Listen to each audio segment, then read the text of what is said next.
اور وہاں پہنچ کر سیاسی نعرے بازی کرے، یہ کیوں کر ممکن ہوا ہے؟ لوگ یہ سوال کر رہے تھے۔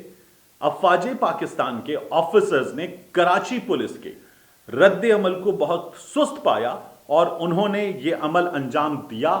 اس عمل کو غلط قرار دیا گیا ہے پاک فوج کی جانب سے، اور کہا گیا ہے کہ یہ عمل اس لیے انجام دیا گیا کیونکہ سندھ پولیس کا رد عمل ان آفیسرز کو بہت سست لگا تھا۔ میں نے آپ سے پہلے بھی ویڈیو کرتے ہوئے اس معاملے پر کہا تھا کہ آئی جی سندھ کے ساتھ جو ہوئی غلط ہوئی، لیکن کیپٹن صفدر نے جو کیا وہ اس سے کہیں زیادہ غلط ہے۔ اس معاملے پر سندھ پولیس نے ابتدا میں کیپٹن صفدر کے سلسلے میں تو کوئی رد عمل نہیں دیا، کوئی کارروائی نہیں کی، لیکن جب آئی جی سندھ کے ساتھ جو طرز عمل اختیار کیا گیا اس پر آئی جی سندھ کا رد عمل آیا، اس پر سندھ پولیس کے آفیسرز کا رد عمل آیا، اور ان لوگوں نے چھٹیوں پر جانا شروع کیا۔ دھڑا دھڑ درخواستیں سامنے آئیں اور تمام درخواستوں کا متن ایک ہی تھا کہ یہ جو ہوا کیپٹن صفدر کے ایپیسوڈ میں یہ بہت برا ہوا ہے، ہماری تصحیح کی گئی ہے اور ہم شدید اسٹریس میں ہیں، اس اسٹریس میں کام کرنا ممکن نہیں، کچھ چھٹیاں دی جائیں۔ یہ درخواستیں میڈیا کو استعمال کرتے ہوئے سندھ پولیس کے آفیسرز نے فوری طور پر پھیلائیں، اور ان درخواستوں کا تھرو پراپر چینل نہ آنا بھی میں نے آپ کے سامنے ثبوت کے طور پر رکھا تھا کہ صرف ایک آفیسر کی درخواست وہ تھرو پراپر چینل تھی، اس پر انورڈ آؤٹ ورڈ نمبر موجود تھا، باقی کسی درخواست پر یہ کارروائی درست انداز میں انجام نہیں دی گئی ثابت ہو رہا تھا۔ اور پھر جس طرح سے ہم نے حکومت سندھ کو دیکھا، بلاول بھٹو زرداری جا کر ملے، مراد علی شاہ جا کر ان کے ساتھ ملے، مراد علی شاہ اگلے روز ملے، نظر آ رہا تھا کہ یہ انہوں نے پلان کر کے کیا ہے۔ اپنے آئی جی کے ساتھ کھڑا ہونا ان آفیسرز کا فرض ہے، انہوں نے یہ فرض انجام دیا۔ اس کے بعد بطور چیف، پاکستان کی فوج کے چیف، پاکستان کی افواج کے چیف کے طور پر جنرل قمر جاوید باجوہ کا پولیس کے ساتھ بڑا ہونے کے ناطے بڑا بن کر کھڑا ہونا فرض تھا۔ جنرل قمر جاوید باجوہ نے وہ فرض نبھایا، بلاول بھٹو زرداری کو کال کی، اور وہ کال کرنے کے بعد انہوں نے بتایا کہ انہوں نے انکوائری کا حکم دے دیا ہے۔ وہ انکوائری ہوئی، اس انکوائری میں ذمہ داروں کا تعین ہوا، ذمہ داروں کو پہلے مرحلے میں ان کی ذمہ داریوں سے ہٹا دیا گیا ہے، دوسرے مرحلے میں ان کے خلاف جی ایچ کیو میں کارروائی ہوگی۔ یہ کارروائی اس سے پہلے بھی ہوئی تھی۔ یہ کارروائی جب رؤوف کلاسرا اور عامر متین نے سکوپ کیا تھا اور ہم نے 92 نیوز پر وہ بہت بڑی خبر بریک کی، کرپشن کے معاملات تھے، آفیسرز ہٹائے گئے تھے، تب بھی کی گئی تھی۔ یہ کارروائی کرنل کی بیوی کے معاملے میں بھی کی گئی تھی، یہ کارروائی اب بھی کی گئی ہے اور یہ کارروائی کی جاتی رہے گی۔ آرمی چیف نے چیف ہونے کا جو ثبوت دینا چاہیے تھا دے دیا، یہ کارروائی ہو گئی۔ میاں نواز شریف صاحب نے ابھی ریسنٹلی پھر ٹویٹ کر کے کہا تھا کہ آئی جی اے آئی جی کے معاملے پر تاخیر کیوں رہی ہے اس انکوائری میں، یہ معاملہ تو فوراً سامنے آنا چاہیے تھا۔ وہ معاملہ سامنے آ گیا ہے، حقائق ہمارے سامنے آ گئے ہیں۔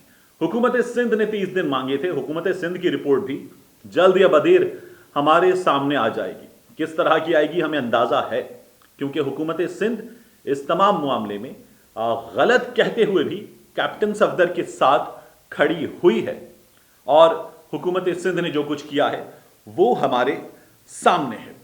اب اس معاملے پر ہم نے دیکھا تھا جب یہ ہو گیا سب کچھ اور پولیس جو ہے وہ چھٹیاں دے رہی تھی، تو انڈیا نے بڑا پروپیگنڈا کیا، ہمارے سوشل میڈیا پر صحافیوں نے بڑا پروپیگنڈا کیا، ہمارے سیاستدانوں نے بڑا پروپیگنڈا کیا۔ انڈیا کے پروپیگنڈا کو ہمارے ہاں بہت سارے لوگوں نے جہاں ناکام بنایا، وہاں بہت سارے لوگوں نے انڈیا کے پروپیگنڈا کو سر آنکھوں پر بٹھایا اور پھر اس کے بعد اس پروپیگنڈا کو آگے پھیلایا، ان کا پورا ساتھ دیا۔ آرمی چیف کا فرض کیا تھا؟ آرمی چیف کا فرض تھا قوم کو چیف بن کر دکھانا، انہوں نے دکھا دیا۔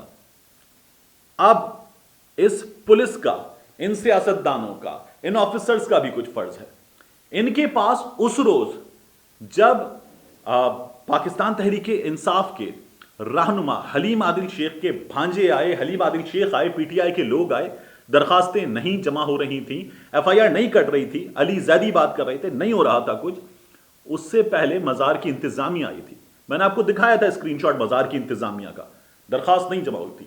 اب جب عدالت میں کیپٹن صفدر کو جان سے مارنے کی دھمکیاں دینے کے معاملے میں، باقی معاملوں میں تقریباً بری کر دیا اور کہا کہ مزار کی انتظامیہ الگ سے پرچہ کروا لے، کیپٹن صفدر کے خلاف وہاں پر جو بے حرمتی کی گئی ہے مزار کی پولیٹیکل ایکٹیویٹی کر کے، اس کا الگ سے پرچہ کروا لیں. یہ پرچہ تب کیوں نہیں کیا گیا؟ کیپٹن صفدر کے خلاف اس کی کارروائی بنتی تھی، وہ کارروائی کیوں نہیں کی گئی؟ اب ثبوت دیں، اب آپ لوگ ثبوت دیں. آفیسرز نے جو کیا وہ مزار قائد کی بے حرمتی ہونے پر سندھ پولیس کے، آئی جی سندھ آپ لوگوں کے آفیسرز کے سست رد عمل کے طور پر کیا. انہوں نے بابائے قوم کا بیٹا بن کر دکھایا تھا. عمل غلط تھا، رد عمل تھا، جذباتی تھے، زیادہ ہو گیا، مگر اب آپ درست کر کے دکھائیں. اب آپ بتائیں، بابائے قوم کا بیٹا ہونا ثابت کریں. اب آپ سے کہا گیا ہے کہ مزار قائد پر یہ جو پرچہ بنتا ہے یہ پرچہ ہو تو یہ پرچہ ہو. کیپٹن صفدر نے جو مزار قائد کی بے حرمتی کی ہے اس کا حساب لیا جائے. یہ کیوں کر ممکن ہو کہ کوئی بابائے قوم کے مزار پر، قوم کے باپ کے مزار پر جائے اور جا کر اس طرح کی نعرے بازی کرے؟ اسے روکنا ہوگا. اب قوم کو بابائے قوم کا بیٹا بن کر دکھانا ہوگا. اب دکھانا ہوگا کہ ہمیں کتنی محبت ہے بابائے قوم سے، قائد اعظم محمد علی جناح رحمۃ اللہ علیہ سے. ہمیں نواز شریف سے محبت ہے، ہمیں مریم نواز سے، اس کے چاہنے والوں کو، اس کے سپورٹرز کو محبت ہے. کیپٹن صفدر سے بھی کچھ لوگوں کو محبت ہے. آئی جی سندھ سے سندھ پولیس کے آفیسرز کو محبت ہے. بلاول بھٹو زرداری سے ان کے چاہنے والوں کو محبت ہے. پی ڈی ایم میں شامل اقتدار کے چاہنے والوں کو آپس میں محبت ہے. بابائے قوم سے کسی کو محبت نہیں ہے. بابائے قوم کے مزار کی کسی کو حرمت کا پاس نہیں ہے. بابائے قوم کا بیٹا بن کر کوئی نہیں دکھائے گا. اب بابائے قوم کا بیٹا بن کر دکھائیے، بابائے قوم کے مزار کی حرمت کا پاس کر کے دکھائیے. بتائیے کہ یہ نہیں ہو سکتا. یہاں پر آپ یہ نعرے نہیں لگا سکتے.